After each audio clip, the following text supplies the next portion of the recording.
কিছু নারী কত বোকা দেখেন। নারী জানে যে পৃথিবীর ইতিহাসে কখনো কোনো নারী পুরুষকে ঠকিয়ে জিততে পারে নাই। আসলে যারা মানুষকে ঠকায় তারা সাময়িক জিতলেও তারা আসলে জিতে নাই, তারা আসলে হেরে গিয়েছে। ঠিক কিনা বলেন?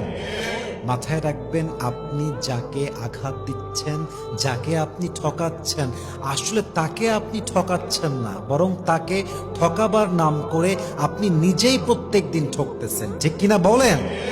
আল্লামা ইকবাল খুব সুন্দর করে লিখেছেন, ধোকা চাহে जो भी दे दर्द हमेशा एक जैसा ही होता है। अगर कोई खामोश रहे तो ये मत समझना कि उसे तकलीफ नहीं होती।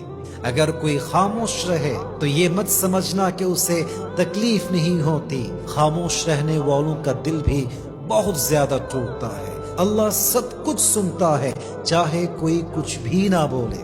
अल्लाह सब कुछ सुनता है चाहे कोई कुछ भी ना बोले। इंसाफ जरूर आता है अगरचे वक्त थोड़ा सा देर होता है। और मेरे दोस्त, अगर किसी को धोखा देते हो तो बद्दुआ से जरूर डरना।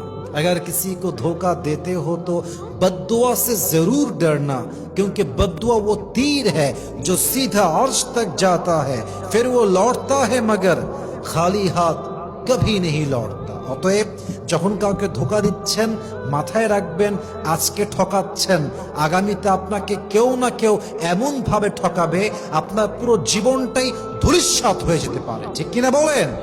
আল্লাহ প্রত্যেকটা নারীকে বোঝার তৌফিক দান করুন সবাই, আমিন।